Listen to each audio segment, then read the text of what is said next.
Hello, my name is Emily Abrams, and my senior capstone project is palette and pencil.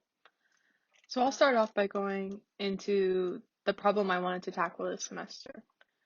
Starting a new hobby in the arts can be a daunting task. I myself started a painting class this semester and spent $700 on supplies, so I know that high cost can be a barrier for many people. And because of this, they also miss out on the many mental benefits of having a creative hobby. So my research question for this project was, how can I connect young adults in Cincinnati, Ohio to accessible resources and tips to learn new creative hobbies to reduce stress? And by accessible, I mean affordable and easy to get started in. My target audience for this project is young adults, 18 to 25 years old in Cincinnati, Ohio. I'm particularly interested in targeting people who do not already participate in a creative hobby. For my research, I used three different methods.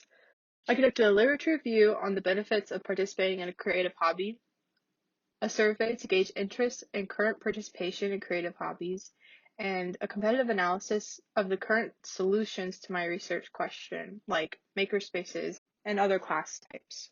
My four biggest takeaways from my research were how and where to learn. 83.3% of current crafters participate at home.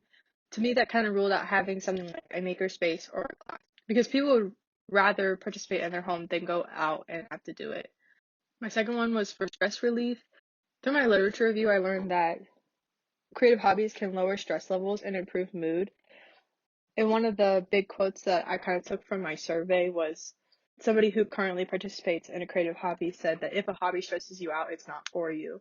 So I think that kind of just speaks to the stress relief and the calming nature of crafting. My third takeaway was expense as a barrier. This is something I thought would be on there from the beginning, but money and resources was listed as a top barrier to starting a new hobby. And while there are classes and makerspaces where you can go and learn and use the different tools, most of those include high monthly annual costs that I think a lot of people just aren't willing to pay for. My last takeaway was time as a barrier. Learning new skills takes a lot of time and patience, and things like classes and workshops require time commitments, and makerspaces have limited hours that you can go in. All of this kind of geared me away from doing some kind of in-person class or like a makerspace. In my competitive analysis, I also looked at other one-offs, like places where you can go and paint pottery. While I think those are a good way to introduce somebody to the medium, there's no real way to continue that once you go home. So I wanted to create a way where it's easy to learn, you have the supplies, and then you can continue learning also now that you have these. Some of the limitations of my research were that many of the people that I knew that I could get to fill out my survey were people who were creatives or already had creative hobbies. Another was that there aren't many studies that have been done about how crafting specifically can release stress. It's more just accepted as a fact from experience based on what I could find. And then lastly, I couldn't go and experience everything in my competitive analysis because of time and money constraints, but I feel like that does not affect necessarily my finished product. So going into my design solutions, I felt it was important to start with my service blueprint to really map out how exactly the service would work. So Palette and Pencil is an online store that sells kits that have all the supplies that you need, and there's cards inside each box that will link back to the website with plenty of tutorials on how to get started.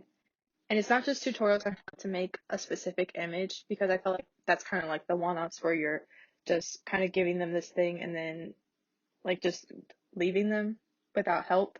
The beginner tutorials focus mainly on the skills and techniques that you need in order to create an image.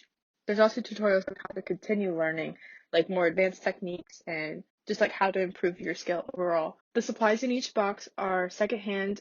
I felt that it was important in order to keep costs down, that the supplies would come from donations or wholesalers, kind of like how TJ Maxx does. Everything is looked over so that you know that you're getting good quality products, but they just have already been used. Maybe somebody who's tried a medium and decides that they don't really like that kind of creating, so they could donate theirs. And then in return for your donation, you get a discount that's based on how many items that you donate, and that would go towards a kit in the future if you want to try out something new. My next design solution is my website.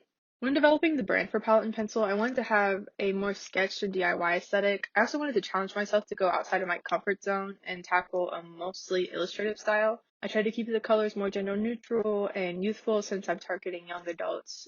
The name palette and pencil reflects back to the supplies that you would get in certain kits. I wanted to keep the pages pretty minimalistic so that they're easy to navigate, and they also reflect what is on the cards that go in the kits, so that when you scan the QR codes, it's easy to understand what's going on from physical to digital. You can find the link to the prototype for my website and on my project page so that you can click through and see the design in action.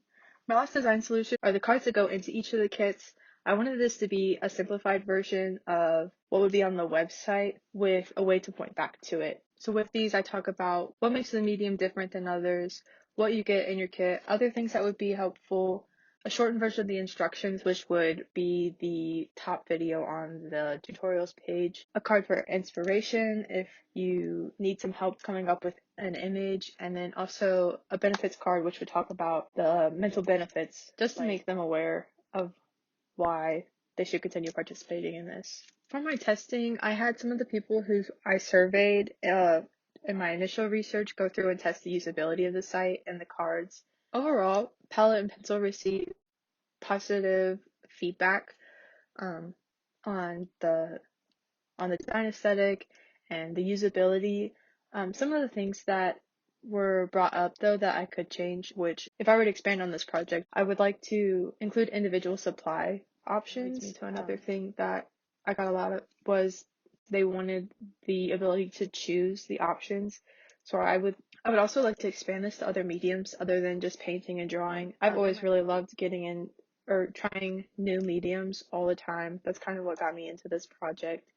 And so I'd love to be able to help other people also be able to do that. Thank you so much for your time and for your feedback on this. I really appreciate it. And I hope you enjoyed my project because I had a lot of fun making it.